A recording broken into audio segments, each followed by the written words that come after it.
दोस्तों नमस्कार। क्या आपके अस्पताल में कोई बेड खाली है? वो मिल सकता है, बिल्कुल मिल सकता है। जैसे ही कोई बेड खाली होगा वो मिल जाएगा। और वो बेड खाली कब होगा? जब उस पेशेंट की मौत हो जाएगी। तो क्या बाहर बैठकर हम ये मनाएं कि अंदर किसी बेड पर किसी पेशेंट की मौत हो जाए? नहीं नहीं, आप यह भी मना सकते हैं कि वह ठीक हो जाए। और जब बेड मिल गया तो उसके बाद फिर वही सवाल, क्या इस पेशेंट को आईसीयू में शिफ्ट नहीं किया जा सकता है? आईसीयू में भी कोई बेड खाली नहीं है। मनाइए वहां पर कोई बेड खाली हो जाए तो आपके पेशेंट को आईसीयू में शिफ्ट कर दिया जाएगा। और वो कब शिफ्ट होंगे या वो खाली कब होगा बेड? जब किसी की मौत हो जाएगी। तो क्या हम यह मनाएं कि आईसीयू में कोई पेशेंट की मौत हो जाए तब हमारे पेशेंट को आईसीयू में जगह मिलेगी? नहीं नहीं, आप यह भी कह सकते हैं वह ठीक हो जाए। यह दिल्ली के सरकार के अस्पताल और एक पेशेंट को लेकर उसके परिजनों के बीच का एक संवाद भर है। यानी दूसरे की मौत, खुद की जिंदगी, या फिर दूसरे की जिंदगी और खुद की मौत।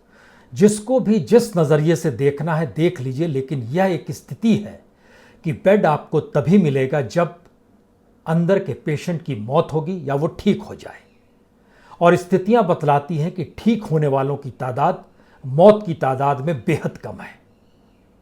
और हर किसी को अस्पताल का एक बेड तो चाहिए ही, और बेड मिल जाए तो उसके बाद आईसीयू चाहिए। इन परिस्थितियों में दिल्ली के भीतर जब यह स्थिति है तो देश के अलग अलग हिस्सों में क्या स्थिति होगी यह कल्पना के परे है। और शायद इसीलिए आज हम सबसे बड़ा सवाल यही उठाना चाहते हैं, क्या वाकई इस देश को देखने का नजरिया अब सत्ता के पास बचा नहीं है?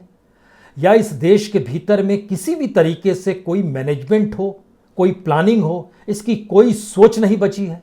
और उसकी सबसे बड़ी वजह यह है कि दरअसल इस देश को देखा जाए तो कैसे देखा जाए? समूचे देश को एक नजर से देखना है और राजनीति इसकी इजाजत देती नहीं है। राजनीति ने तो लोगों को जातियों में भी बांटा है, धर्म में भी बांटा है, अपने वोट बैंक के रंग में भी बांटा है, अलग अलग परिस्थितियों के बीच। लेकिन जब मौत हर किसी को अपने भीतर समेटने को आमादा है तब फिर आप क्या कहेंगे?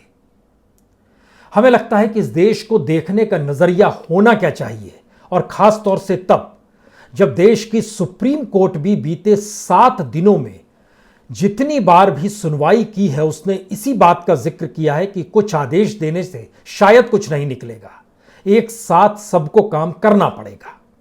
और इसीलिए हाईकोर्ट ने जब कंटेम्प्ट ऑफ कोर्ट का जिक्र किया तो सुप्रीम कोर्ट ने उस पर रोक लगा दी, यह कहते हुए अगर अधिकारियों के खिलाफ कार्रवाई हो गई तो फिर काम कौन करेगा? और अब भी देखिए, जो सेंट्रल विस्टा चल रहा है बीचों बीच दिल्ली के, जहां पर खुदाई हो रही है, राजपथ खुदा पड़ा है, यह तस्वीर अब निकल कर आ रही है। तो ऐसे में सुप्रीम कोर्ट ने कहा हम इस मामले पर सुनवाई नहीं कर सकते हैं।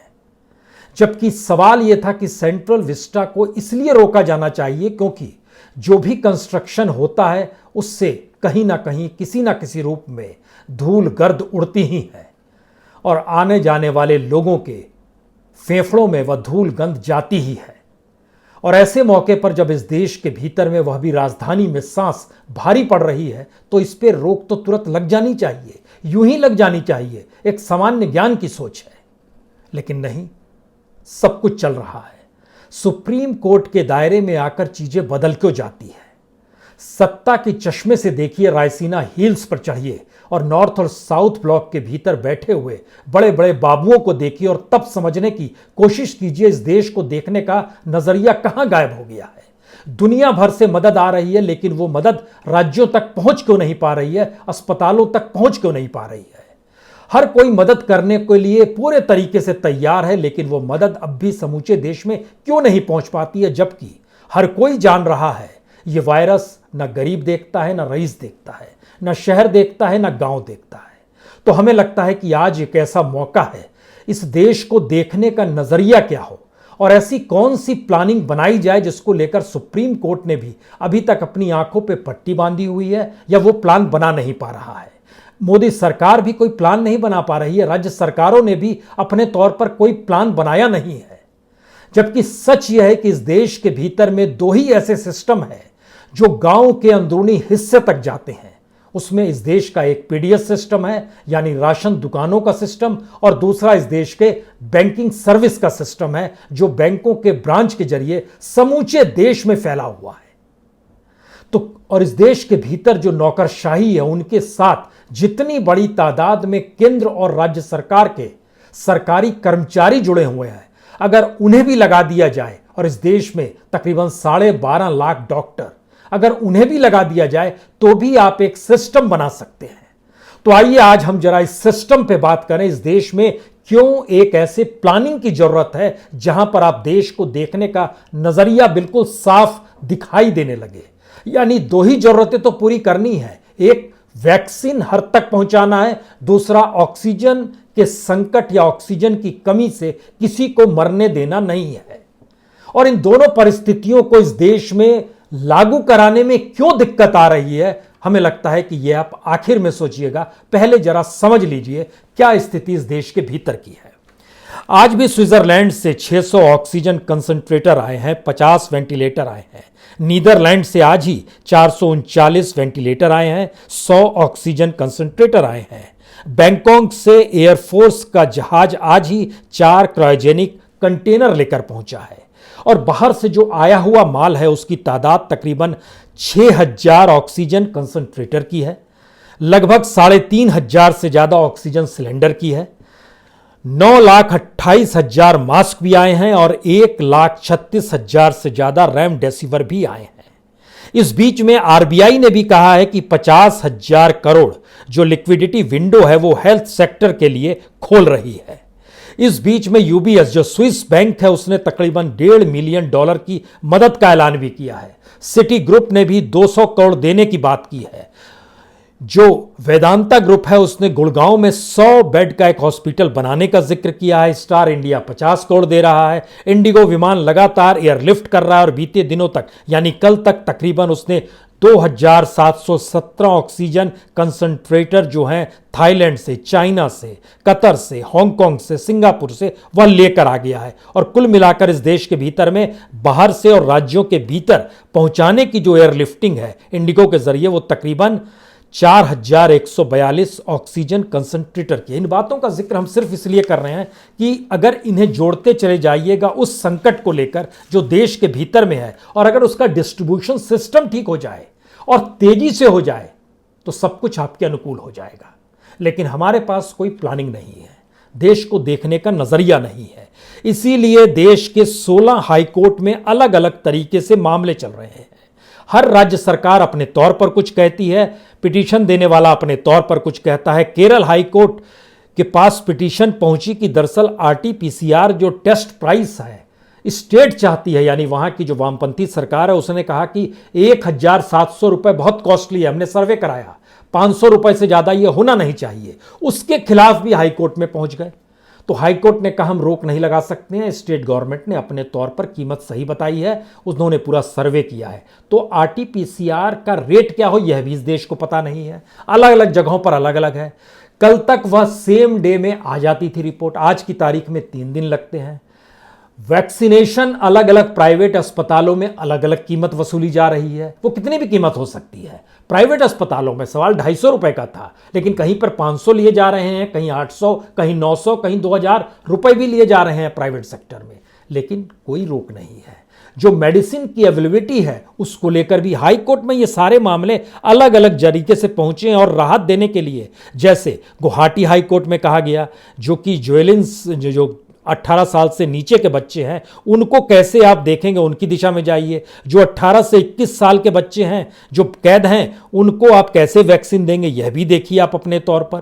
यानी इस देश के भीतर में जितने हाई कोर्ट है और इन सब के ऊपर बैठी हुई सुप्रीम कोर्ट जो है वह अपनी चिंता तो व्यक्त कर रही है, लेकिन वह भी कोई प्लान नहीं दे रही है। वो मानकर चल रही है कि अगर हमने कोई निर्देश आदेश दे दिया तो जो भी चला आ रहा है प्रोसेस वह भी तहस नहस हो जाएगा। तो हमें लगता है कि जब हम इन बात का आज आपसे जिक्र करना चाहते हैं कि इस देश के भीतर को समझने की कोशिश कीजिए, तब उसमें ऑक्सीजन का जिक्र से शुरुआत करते हैं। इस देश के भीतर में प्रतिदिन ऑक्सीजन का उत्पादन जो है वह लगभग 7,200 मीट्रिक टन है। इसके अलावे जो पड़ा रहता है, जो जिस तरह एफसीआई के गोडाउन में अनाज पड़ा रहता है, वैसे ही सारे ऑक्सीजन का उपयोग भारत में नहीं होते आया, उनकी कहीं ना कहीं उसको रखा भी जाते रहा। वह भी बड़ी तादाद में है, तकरीबन 50,000 मीट्रिक टन से लेकर 1 लाख मीट्रिक टन के बीच में वह भी पड़ा हुआ है। अलग अलग जगहों पर उसकी मौजूदगी छिटपुट मौजूद है, क्योंकि इस देश के भीतर में 500 से ज़्यादा फैक्ट्रियां हैं जहां पर हवा से ऑक्सीजन निकाला जाता है। उसको शुद्ध करने का एक तरीका होता है, लिक्विड ऑक्सीजन बनाई जाती है जो बड़े हल्के नीले रंग की होती है, और यह क्रायोजेनिक गैस कहते हैं इसको। इसका टेम्परेचर -183 डिग्री के तकरीबन होता है, और इसी को सिलेंडर या टैंकर में भरकर ले जाया जाता है। अस्पतालों के पास अपने टैंकर होते हैं, तो उसके जरिए वो काम चलाते हैं। सवाल यह है कि इस देश के भीतर में अगर आप राउरकेला या हल्दिया में देखिएगा तो वहां के स्टील प्लांट में भी ऑक्सीजन है, लेकिन कहां ले जाना है, कैसे ले जाना है, किस रूप में ले जाना है। एक टैंकर को भरने में 2 घंटे लगते हैं, फिर उस टैंकर को कहीं ले जाके खाली कराइए, उसमें वक्त लगता है। 40 किलोमीटर प्रति घंटे की रफ्तार से कोई ट्रक चल सकता है, उसको रेलगाड़ी में ले आया गया। कई जगहों से एयरलिफ्टिंग की बात शुरू हुई, लेकिन ये बातें एक सिस्टम नहीं है। इसीलिए दिल्ली का रोना है कि जो हमको निर्धारित किया गया वह तो दे दीजिए। आज पश्चिम बंगाल की तरफ से भी ममता बनर्जी ने पत्र लिख दिया, हमको भी जो चाहिए उतना तो दे दीजिए, हमको 550 मीट्रिक टन चाहिए, और जितना उत्पादन पश्चिम बंगाल में होता है वह भी कहीं कहीं भेज दिया जा रहा है, और वह भी तकरीबन 150 से 350 मीट्रिक टन के भीतर ही होता है।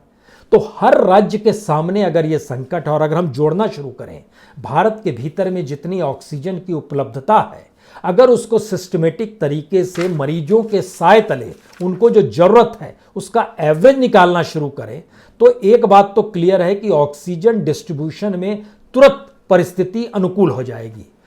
उसके समानांतर में वैक्सीन का जिक्र भी बार बार हो रहा है कि समूचे देश को वैक्सीन कैसे लगाई जाए।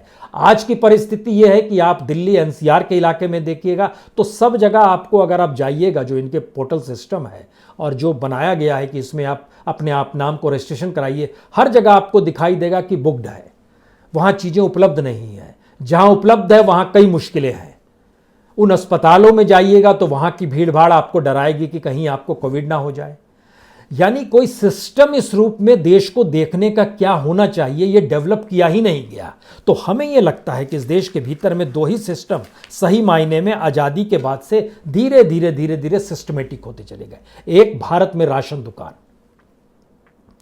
गांव के भीतर भी आपको राशन की दुकान मिल जाएगी, और दूसरा इस देश के भीतर में बैंकों के जो ब्रांचेस देश भर में फैले हुए हैं उसको लेकर नजरिया होना चाहिए। सवाल यह है कि वैक्सीनेशन को लेकर क्या आप इन दोनों को आधार बना सकते हैं। इस देश के भीतर में तकरीबन 5.5 लाख राशन दुकान है।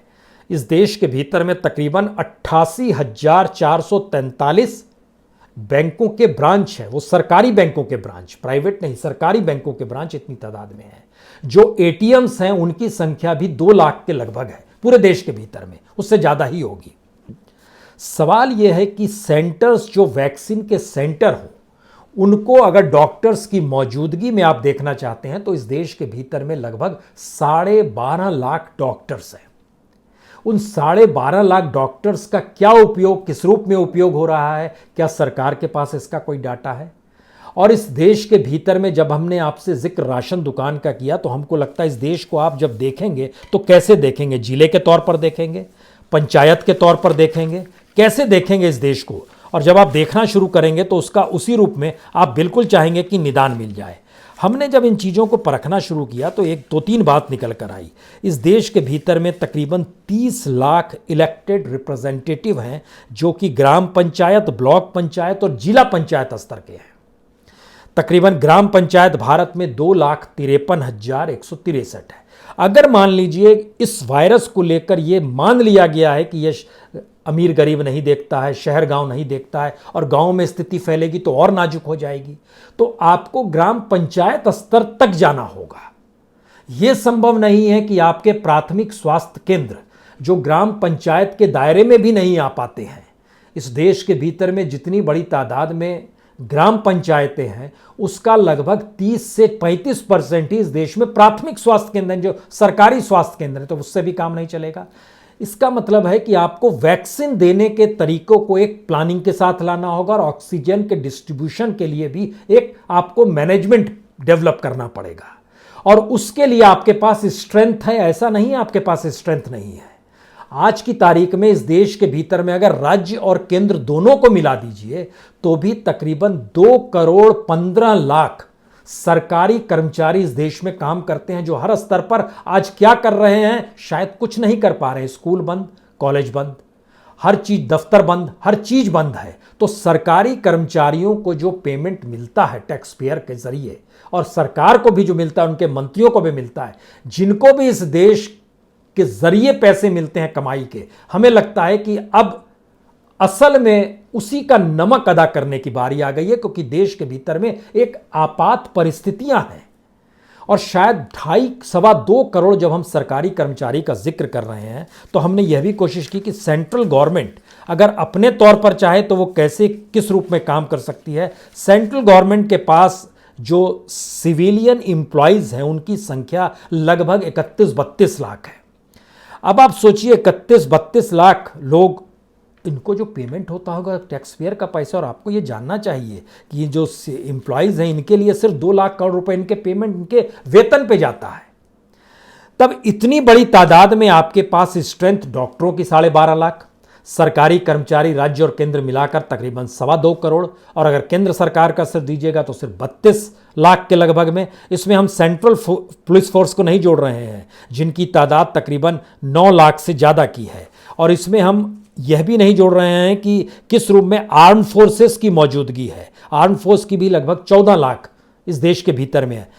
जब अमेरिकी वैज्ञानिक तक कह रहे हैं कि भारत को अब कलेक्टिव वे में इस देश के भीतर में वैक्सीनेशन और जो मरने की परिस्थिति है उसको टालने के लिए अस्पताल, बेड, ऑक्सीजन, इसकी जरूरत है, और आपके पास जो पूरी स्ट्रेंथ है सरकारी कर्मचारियों की, जो पूरी स्ट्रेंथ है डॉक्टर्स की, जो रजिस्टर्ड डॉक्टर हैं एलोपैथिक के, आपके पास जो पूरी स्ट्रेंथ है, अलग अलग बैंक के एटीएम्स को ही ले लीजिए, सारे एटीएम को अगर आपने एक झटके में तब्दील कर दिया इस देश के भीतर में कि वह वैक्सीनेशन सेंटर है, या फिर अगर आपको ऐसी सुविधा के साथ चाहिए तो बैंक को ले लीजिए, और उसमें भी अगर और आगे बढ़ना है, आपको ग्रामीण स्तर पे जाना है, तो आप राशन दुकानों को ले लीजिए। राशन दुकान इस देश में 5.5 लाख है, जो कि ग्राम पंचायतों को भी अपने अंदर, गांव गांव के भीतर घेर लेते हैं। तो आपको कोई एक सिस्टम तो बनाना होगा, क्योंकि जब आप ये कहते हैं अपना रजिस्ट्रेशन कराइए, तो रजिस्ट्रेशन कराने की स्थिति में शहर के लोग ही आएंगे, उसमें भी पढ़े लिखे ही लोग आ पाएंगे,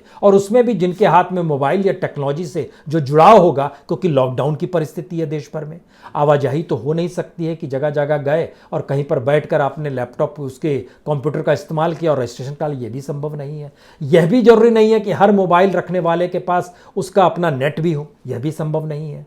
तो आपको खुद स्टेट को यह इनिशिएटिव लेना है कि वह किन रास्तों से चल के एक ऐसी प्लानिंग करे और मैनेजमेंट को डेवलप करे, जिसके जरिए इस देश में हर उस सेंटर पे जहां पर इस देश के ग्रामीण भारत के लोग भी जाते हैं और शहरी लोग भी जाते हैं।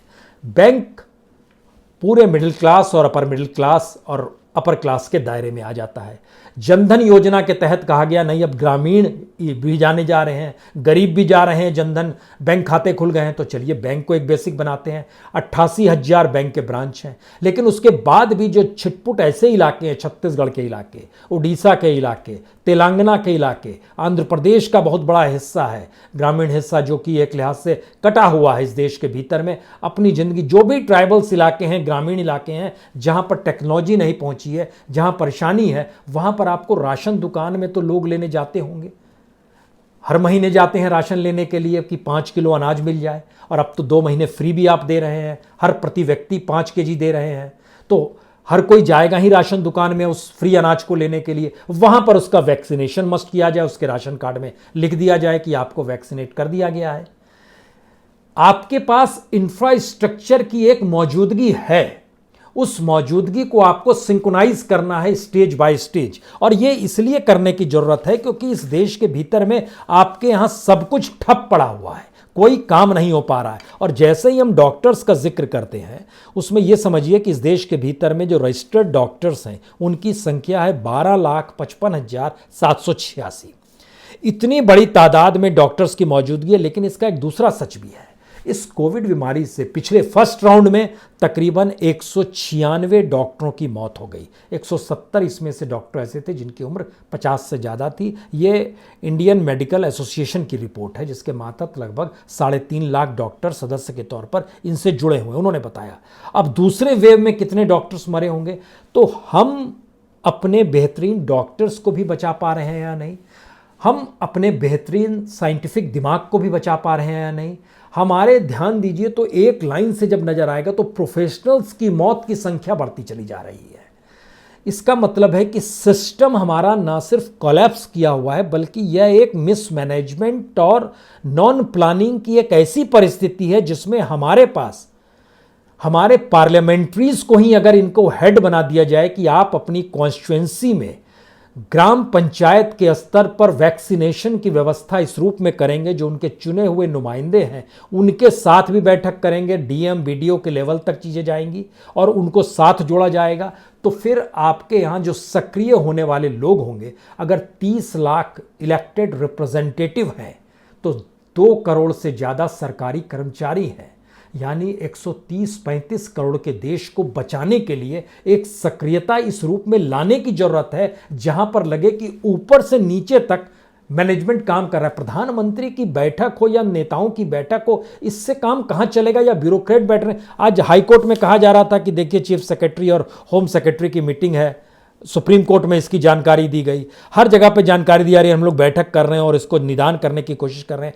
आपके पास जब स्ट्रक्चर बना हुआ है, राशन की दुकानों में लोग जाएंगे और जो किसान सम्मान निधि के मातहत ही जोड़िए, लगभग आप ही जानकारी देते हैं, सरकार की तरफ से ही ये जानकारी बार बार निकल कर आती है कि हमने इतने किसान सम्मान निधि के तहत इतने करोड़ किसानों को ये लाभ दे दिया। उनकी संख्या 9.5 करोड़ आप बतलाते हैं, 8.5 से 9.5 करोड़ के बीच में बताते चलते हैं। अगर किसान सम्मान निधि के तहत भी बैंकों में जा रहे हैं और उनके खातों में जा रहे हैं तो पैसा निकालने वो वहां पर भी जाएंगे, तो इनका वैक्सीनेशन भी उसके साथ हो जाएगा कि आप पैसा भी निकालेंगे तभी जब आप वैक्सीनेट होंगे। और लेकिन वैक्सीनेशन वहां पहुंचाने की दिशा में भी होगा। दुनिया भर की कंपनियों को लेकर पेटेंट की बात अब खत्म हो गई है। अब यह सवाल है कि दुनिया भर की वह तमाम कंपनियों के साथ भारत सरकार क्यों नहीं अभी तक कांटेक्ट कर पा रही है कि आप हमको वैक्सीनेशन दीजिए, हमारे फ्री मार्केट में लेकर आइए। जो पैसे से लगाना चाहते हैं वो प्राइवेट सेक्टर में जाएं, पैसे से लगा लें और बाकी हम फ्री ऑफ कॉस्ट इतना इस मात्रा में लेंगे। हमने उस दिशा में कोई कदम नहीं बढ़ाया। ये सारी परिस्थिति बताती है कि हम अपने तौर पर अभी भी मैनेजमेंट के हिसाब से चीज़ों को नहीं चला पा रहे हैं। इसके बाद आइए जो बेसिक नौकरशाही है, क्योंकि कहते हैं भारत को हमेशा नौकरशाह चलाता है। तकरीबन 6,500 आईएएस इस देश में बैठे हुए हैं। आज की तारीख में 6,500 आईएएस क्या कर रहे हैं? अगर इनको भी कमांड दे दी जाए, 6,500 भागों में इस देश को हर आईएएस के दायरे में भेजा जाए, क्योंकि इस देश के भीतर में जो सेंट्रल डिपुटेशन पर आते हैं उनकी संख्या भी लगभग 1,500 के लगभग होती है या उससे कुछ कम की परिस्थिति में होती है। और लगभग जो अलग अलग कैडर से आए हुए हैं, जैसे आप कहिएगा बिहार कैडर से 38 आईएएस आए हुए हैं, 74 आईएएस स्कूल हैं बिहार कैडर के, 38 सेंटर के साथ हैं, गुजरात के 17 आए हुए हैं, तमिलनाडु के 22 आए हुए हैं, उत्तर प्रदेश के 44 आए हुए हैं। अलग अलग राज्यों की लिस्ट जब हम देखना शुरू करते हैं तो इन राज्यों को भी अगर उन आईएएस के दायरे में अगर आप सीनियर पोस्ट को मेंटेन करना भी चाहते हैं तो पॉलिटिशियन है और आईएएस है, इन्हीं की निगरानी में करना शुरू कीजिए। उसके नीचे आइएगा तो जो दूसरे अधिकारी हैं उनको साथ जोड़िएगा। पंचायत लेवल का चुनाव कराने के लिए इस देश में शिक्षकों को चुनाव कराने के लिए झोंका जा सकता है। और यह भी खबर आ जाती है कि 700 से ज़्यादा शिक्षकों की मौत उत्तर प्रदेश में उस इलेक्शन को कराने में हो गई। इलेक्शन कमीशन अपने तौर पर नियुक्ति कर देता है इस देश के भीतर में। 700 से 900 कंपनियां हर 40 सीटों पर पश्चिम बंगाल में चुनाव करा रही थी। तो सारी चीजों को लेकर ऑक्सीजन के डिस्ट्रीब्यूशन और वैक्सीनेशन को लेकर क्यों नहीं जोड़ा जा सकता है? क्या कोई प्लान बनाने को तैयार नहीं है? और नीति आयोग का ऐसे में कोई काम नहीं है क्या? ये सारे सवाल इसलिए अब जरूरी हो चले हैं क्योंकि देश एक लिहाज से दुनिया के सामने शायद एक ऐसी अंधेरी अवस्था में सामने खड़ा है जहां पर लगता है भारत दुनिया के सामने सिर्फ हाथ फैलाए हुए खड़ा है। कि हमें कुछ दे दीजिए, और उसको आने के बाद भी हम चीज़ों को डिस्ट्रीब्यूट नहीं कर पा रहे हैं। दुनिया के सामने भारत की जो पूरी की पूरी परिस्थिति है, उसमें लगता है इनका मिसमैनेजमेंट ही नहीं, बल्कि इन्होंने कोई आधार देश को एक साथ देखने की कोशिश ही नहीं की कि देश को ऐसे भी एक साथ देखा जा सकता है। और आखिरी बात जो पहली बात से शुरू हुई थी, ये वाकई वो संवाद का हिस्सा है जिसमें कहा जाता है कि बेड खाली तब होगा जब उसका पेशेंट मर जाएगा तो आपको बेड दे देंगे। और उस बेड को मिलने के बाद जब वो कहता है हमको आईसीयू में ले जाइए, आईसीयू और बाहर के बेड में भी अंतर है। आईसीयू के भीतर मेडिकल नॉर्म्स अलग हो जाते हैं, वहाँ रेमडेसिविर इंजेक्शन भी मिल जाता है, वहाँ पे आपको ऑक्सीजन कोई नहीं काटेगा। लेकिन एक सामान्य बेड की स्थिति अलग होती है। क्राइसिस होने पे सबसे पहले सामान्य बेड की चीज़ें, वहाँ पर भी कहा जाता है अंदर व्यक्ति मर जाएगा। तो यह स्थिति इस देश की रायसीना हिल्स पर चलते हुए नॉर्थ और साउथ ब्लॉक को देखते हुए अगर आपके जहन में आती है तो फिर रायसीना हिल्स का नाम भी बदल डालिए। राजपथ तो यूं ही सेंट्रल विस्टा के तहत खुद चुका है, तो रायसीना हिल्स इस देश के भीतर में हिल्स हो गई है या शमशान भूमि की तर्ज पर वो खड़ी हुई है। एक तरफ नॉर्थ ब्लॉक है, एक तरफ साउथ ब्लॉक है, उसी में देश के तमाम मंत्रालय काम करते हैं, प्रधानमंत्री का कार्यालय भी वहीं पर है नॉर्थ साउथ ब्लॉक में, और दूसरी तरफ ठीक सामने राष्ट्रपति भवन है। ताकत का एहसास जिम्मेदारी के साथ हो तो अच्छा होता है, अन्यथा वाकई रायसीना हिल्स नहीं, वो शमशान हिल्स है। बहुत बहुत शुक्रिया, बहुत बहुत शुक्रिया।